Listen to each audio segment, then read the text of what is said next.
দিন দিন বাঢ়ি আছে আমাৰ ডালমিয়া চিমেণ্টৰ যিবিলাক ডাম্পাৰ আছে সেই ডাম্পাৰৰ উপদ্ৰৱ। কেইদিন আগতো আমি দেখিছিলোঁ আমাৰ যি ফ্লাইঅভাৰ আছিল ফ্লাইঅভাৰৰ ওপৰতে এক্সিডেণ্ট কৰিছিলে এভেঞ্জাৰ এখন, আৰু আজি আমাৰ বিনয় পালিতক খুন্দা মাৰি গুচি গ'ল। আৰু পালচাৰখন যিখন আছিলে সেই পালচাৰ ঘৰৰ সন্মুখৰ পৰা একদম চুচৰাই লৈ গ'ল পাব্লিক স্কুল পাৰ হৈ পিনে যিটো শিৱ মন্দিৰ আছিলে সেই শিৱ মন্দিৰলৈকে। পুৰা কেনেধৰণৰ জুই লাগি আছে আপোনাৰ পালচাৰত চাওক আপোনালোকে, সেই বাইকখনত যি অৱস্থা সেই অৱস্থাটো আপোনালোকে দেখাই আছোঁ কেনেধৰণৰ জুই লাগি আছে চাওক। ভাগ্য ভাল যে মানুহজনৰ একো হোৱা নাই। ইমান মানুহে চিঞৰিছে, ইমান কিবা কিবি কৰিছে, কিন্তু গাড়ীখন একবাৰো ৰখাৰ চিন্তা কৰা নাই। যদিও সন্মুখত কোনো মানুহ আহিল বা কোনো গাড়ী আহিলে তেনেহ'লেতো তাকো খুন্দা মাৰি উৰাই লৈ গ'লে হয়। সিহঁতে গাড়ীৰ ভিতৰত বহি মানুহৰ কথা একোৱেই চিন্তা নকৰে যে মানুহৰ প্ৰাণ কিমান তুচ্ছ হ'ব পাৰে সিহঁতৰ বাবে কি জানো।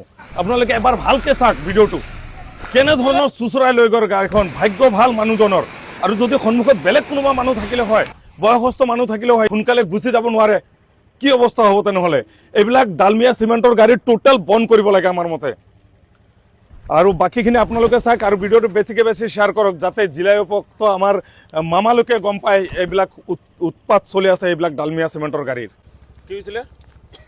মই ৰাতি 10টামান বাজে মই ঘৰত সোমাই আছিলোঁ, এনে বাহিৰৰ পৰা গৈ পেলাই ঘৰত সোমাই আছিলোঁ বাইকখন লৈ পেলাই।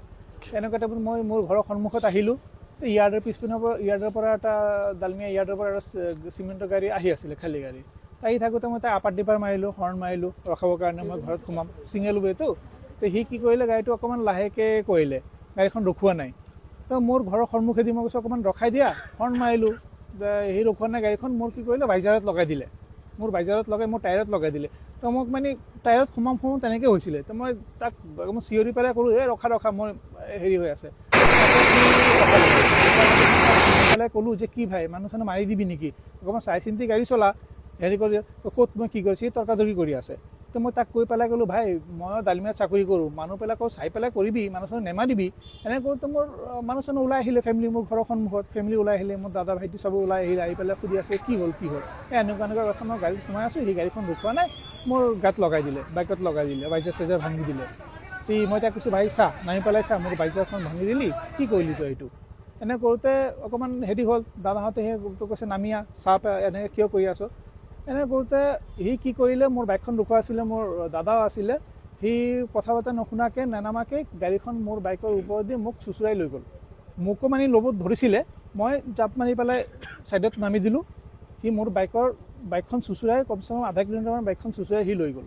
মানে সি মোক মাৰ্ডাৰ কৰিম বুলি মাৰিম বুলি হেৰি কৰিছিলে, বাইকত জুই জ্বলি গ'ল, একদম পূৰা বাইকখন জ্বলাই দিলে মোৰ। প্ৰশাসনক কল কৰিছিলে? প্ৰশাসনক কল কৰিছিলোঁ, প্ৰশাসন আহিছিলে, স্পটত আহিছে, আহি পেলাই সিহঁতে হেৰি কৰিলে, ছাৰ্ভে কৰি মোৰ বাইকখন লৈ গ'ল। বাকী ট্ৰাকখন পলাই গ'ল, সেইটো আমি ধৰিব পৰা নাই, ট্ৰাকখন পলাই গ'ল। ট্ৰাকখনৰ নাম্বাৰ আছিলে AS01MC0799।